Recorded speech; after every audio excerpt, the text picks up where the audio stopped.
Student, you are the most welcome to online classes. Myself Pankaj Tiwari, and today I am here going to explain second chapter of politics of class 8th, and the chapter name is parliamentary government. In this chapter, in previous video, student, I am already explain you about the function of parliament and powers of parliament. Today I am going to explain here about composition of executive, in which I am already explain you that here is two head. One head is governmental head and second is state head. The head of state is known as president, but the head of government is known as prime minister. This situation only held in a parliamentary form of government, not in other form of government. So here I am going to explain about qualification of president and powers of president.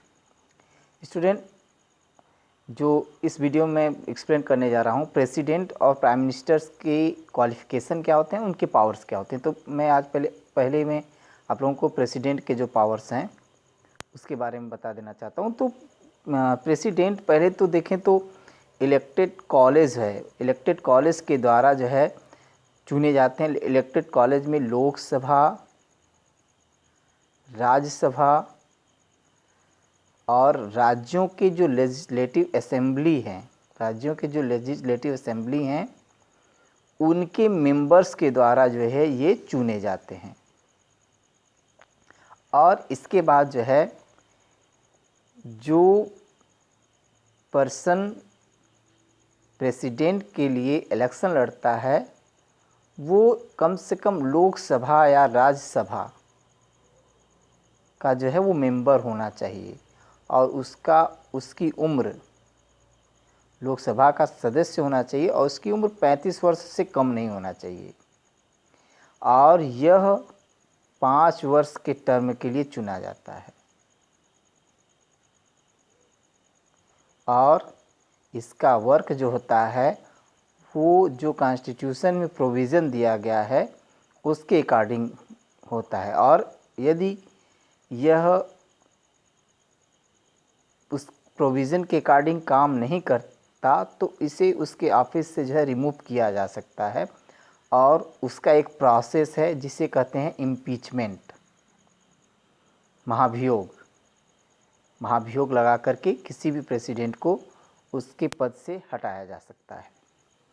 तो इस तरीके से ये president के qualification थे।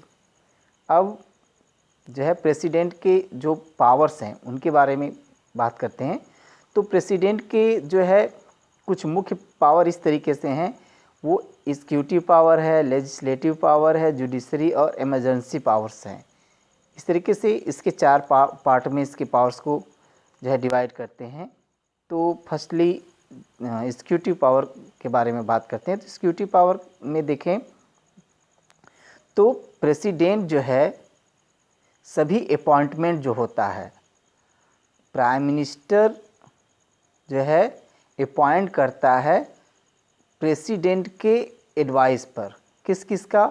Council of minister का जो है, जो भी उसके जो प्राइम मिनिस्टर है जब उसका सरकार बनता है तो वो जो काउंसिल ऑफ मिनिस्टर का अपॉइंट करता है वो प्राइम मिनिस्टर सलाह देता है प्रेसिडेंट को और प्रेसिडेंट उस पर जो है अपॉइंट करता है। इसके अलावा वह जो राज्यों के गवर्नर हैं उनको, चीफ जस्टिस को, जज ऑफ सुप्रीम कोर्ट और हाई कोर्ट के जजेज को, इलेक्शन कमिश्नर को, अटॉर्नी जनरल को और एडिटर को और जो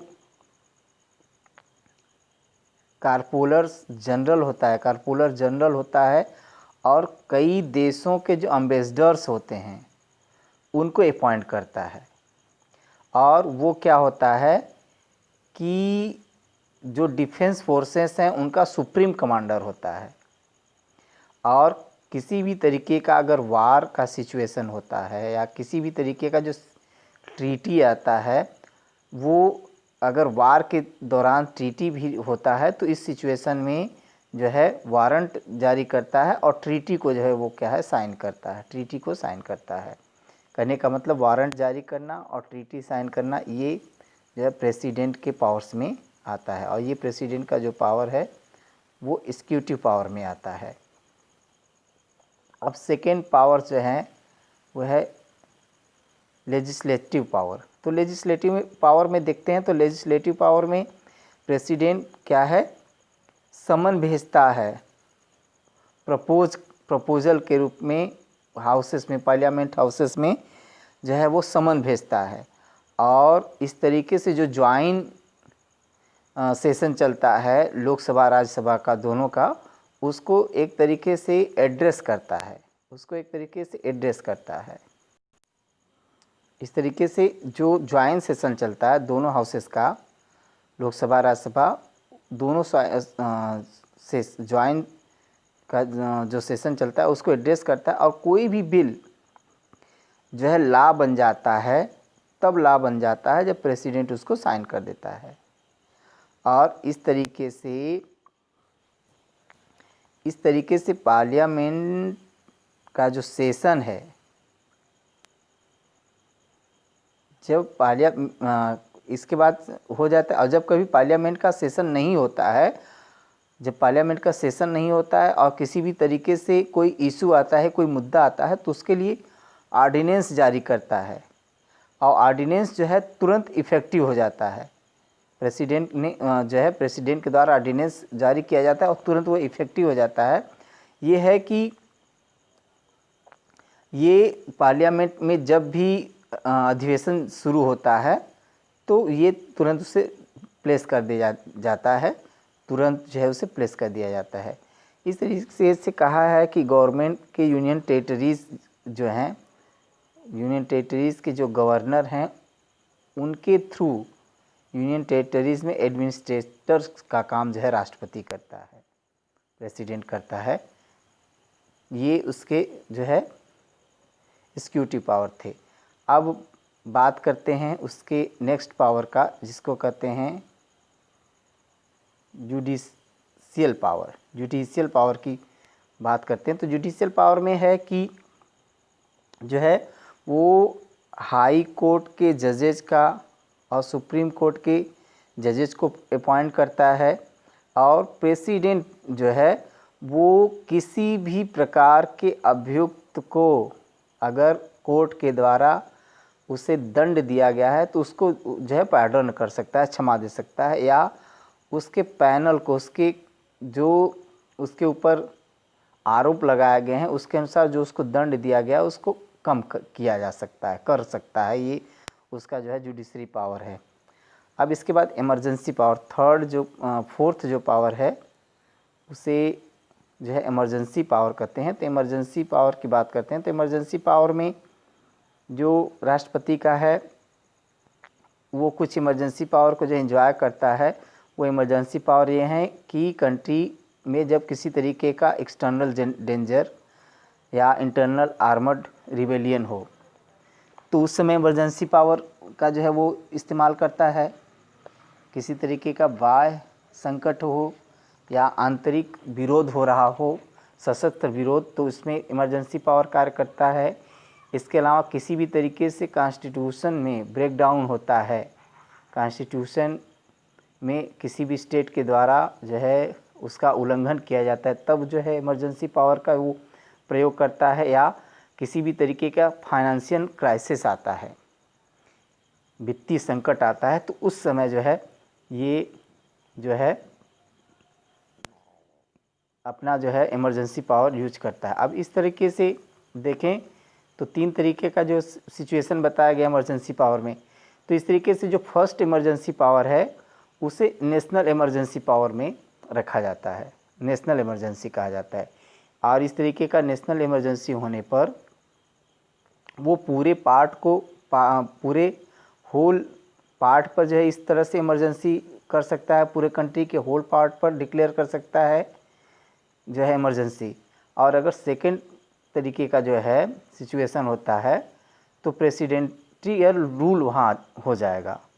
किसी भी राज्य में अगर इस तरीके का सिचुएशन है जैसा सेकेंड सिचुएशन बताया गया है तो उसमें जो है वो प्रेसिडेंटियल रूल वहाँ हो जाएगा। और इस तरीके से जो स्टेट के असेंबली हैं वो सस्पेंड कर दिए जाएंगे और फंक्शनिंग और जो है उनका वो एक तरीके से सस्पेंड कर दिया जाएगा और एग्जीक्यूटिव जो है वो प्रेसिडेंट के हाथ में चला जाएगा। और इस तरीके से कहा है कि और जब किसी भी तरीके का फाइनेंशियल इंस्टेबिलिटी आता है भारत में तो फाइनेंशियल इमरजेंसी को जो है वो डिक्लेयर किया जाता है, फाइनेंशियल इमरजेंसी डिक्लेयर किया जाता है प्रेसिडेंट के द्वारा। और इस तरीके से ये जो पावर हैं इसके ये प्रेसिडेंट के द्वारा जो है एक्सरसाइज किया जाता है। और ये प्रेसिडेंट के द्वारा जो एक्सरसाइज किया जाता है उसमें काउंसिल ऑफ मिनिस्टर जो होते हैं उनके एडवाइस पर ही ये जो शक्तियां हैं उसका जो है वो प्रेसिडेंट एक तरीके से एंजॉय कर सकता है, जो काउंसिल ऑफ मिनिस्टर हैं उनके एडवाइस पर, मिनिस्टर के एडवाइस पर, जो कि एक तरीके से प्रेसिडेंट के द्वारा हेड होते हैं, उनके प्रेसिडेंट के सलाह पर इस तरीके का फाइनेंशियल इमरजेंसी जो है वो इशू कर सकता है। इसके बाद अब सेकेंड, जैसा मैंने बताया था, सेकेंड हेड जो है वो गवर्नमेंट हेड होता है, हेड ऑफ गवर्नमेंट। तो सेकेंड या इसको हेड ऑफ गवर्नमेंट देखें तो वो प्राइम मिनिस्टर होता है, हेड ऑफ गवर्नमेंट।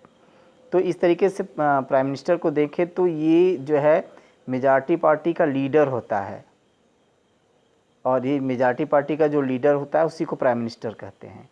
कहने का मतलब लोकसभा में जो बहुमत दल का नेता होता है उसे प्राइम मिनिस्टर बनाया जाता है, उसे प्राइम मिनिस्टर कहते हैं। और इस तरीके से वो काउंसिल ऑफ मिनिस्टर को अपॉइंट करता है, रिकमेंड करता है और ये जो है रिकमेंडेशन वो जो है प्रेसिडेंट को करता है, प्रेसिडेंट को सलाह देता है। तो प्रेसिडेंट प्राइम मिनिस्टर की सलाह पर जो काउंसिल ऑफ मिनिस्टर हैं उनको अपॉइंट करता है। इस तरीके से प्राइम मिनिस्टर जो है वो अपने ऑफिस में लंबे समय तक रह सकता है और ये प्राइम मिनिस्टर जो है कुछ इम्पॉर्टेंट रोल प्ले करता है एडमिनिस्ट्रेशन के लिए कंट्री में। और ये डिसाइड करता है कि कौन सा मेंबर जो है काउंसिल का मेंबर या मिनिस्टर उसे जो है डिपार्टमेंट दिया जाए, कौन सा डिपार्टमेंट दिया जाएगा। जैसे काउंसिल ऑफ मिनिस्टर बनाता है तो अब किस मिनिस्टर को किस डिपार्टमेंट में दिया जाएगा, किस डिपार्टमेंट को दिया जाएगा, ये जो है गवर्नमेंट के डिपार्टमेंट को, ये जो है प्राइम मिनिस्टर पर डिपेंड करता है। इसके अलावा जो है वो किसी भी तरीके से जो प्राइम मिनिस्टर है किसी को भी उसके अपने मंत्रालय से जो काउंसिल ऑफ मिनिस्टर उसको रिमूव कर सकता है, उसके अपने मंत्रालय से। ये शक्तियाँ जो है प्रेसिडेंट के पास, प्राइम मिनिस्टर के पास होती हैं कि वो किसी को भी जो है रिमूव कर सकता है। और इस तरीके से कहा कि अगर वो किसी तरीके का सेटिस्फेक्शन नहीं पाता, सेटिस्फाई नहीं होता है उसके परफॉर्मेंस से, तो काउंसिल ऑफ मिनिस्टर को उसके अपने मंत्रालय से रिमूव कर सकता है। इसके अलावा कहा है कि यह एक तरीके से ऑफिशियल स्पोक पर्सन होता है, एक मुख्य स्पोक पर्सन होता है गवर्नमेंट के लिए।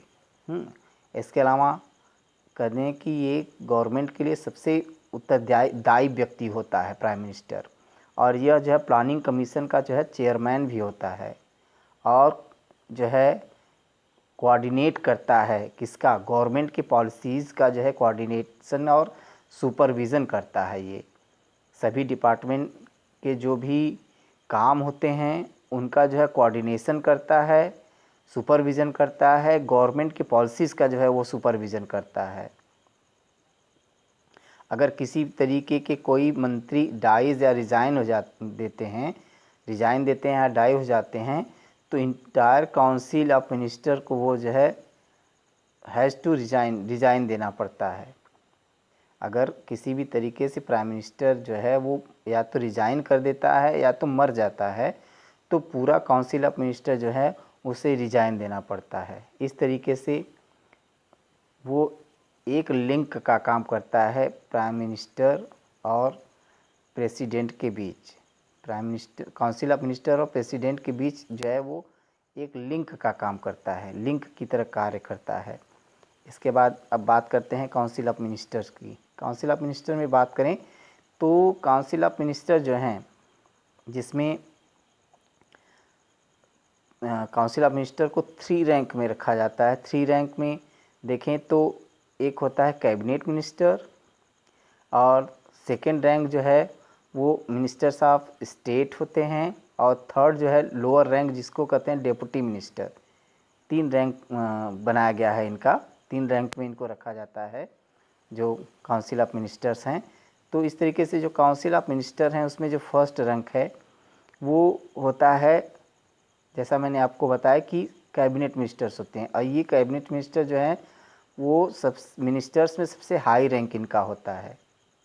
इसमें जो मेजर पॉलिसीज़ या डिसीजन होते हैं वो इनके द्वारा लिया जाता है, और ये जो है इस मिनिस्ट्री से रिलेटेड, अपने मिनिस्ट्री से रिलेटेड पॉलिसीज़ को, डिसीजन को जो है वो डिसाइड करते हैं। इसके अलावा जो मिनिस्टर्स ऑफ स्टेट होते हैं वो कैबिनेट मिनिस्टर्स के बाद सेकंड रैंक में आते हैं, और ये जो है कैबिनेट मिनिस्टर्स को जो है उनके मंत्रालय में हेल्प करते हैं, और इस तरीके से इंडिपेंडेंट चार्ज की तरह ये काम करते हैं। इन्हें इंडिपेंडेंट मिनिस्टर्स भी करते हैं, जो स्टेट मिनिस्टर्स हैं इन्हें इंडिपेंडेंस मिनिस्टर भी कहा जाता है। और सबसे लोवेस्ट रैंक जो होता है वो डेप्यूटी मिनिस्टर्स का होता है, और ये क्या करते हैं, वे मिनिस्टर्स को हेल्प करते हैं, जिसके अंडर में, जिस कैबिनेट मिनिस्टर के अंडर में ये वर्क करते हैं उनको हेल्प करते हैं। और प्रत्येक मिनिस्टर जो हैं वो अपने डिपार्टमेंट के अनुसार जो गवर्नमेंट है उस मिनिस्टर्स के द्वारा जो है ये जाने जाते हैं। कहने का तात्पर्य है कि अगर कोई व्यक्ति है तो कोई मंत्री है तो वो अपनी मिनिस्ट्री के अकॉर्डिंग उससे जाना जाता है, जैसे एजुकेशन मिनिस्टर, इसके अलावा जो है फाइनेंस मिनिस्टर, और एक तरीके से देखें तो डिफेंस मिनिस्टर, तो उसके अंडर में ये उस मिनिस्ट्री में जो है हेल्प करते हैं। इस तरीके से देखें तो ये जो मिनिस्टर होते हैं वो अपने हाउस में, पार्लियामेंट के हाउस में जो है बिलोंग करने वाले होते हैं,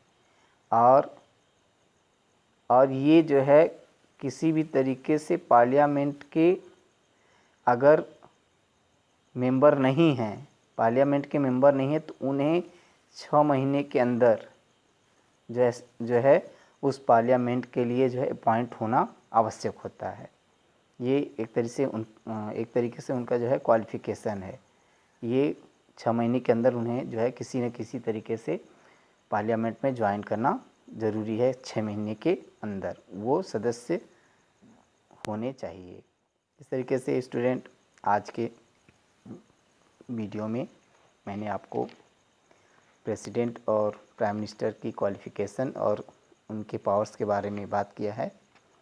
अब एक वीडियो और बचता है, 5th वीडियो मैं आपको कल प्रोवाइड कराऊंगा, जिसमें the principle of collective responsibility और why a parliament form of government, ये 2 पॉइंट और रह गए हैं जो नेक्स्ट डे मैं इसको जो है एक्सप्लेन कर दूंगा। आज के लिए इतना ही, दैट्स ऑल।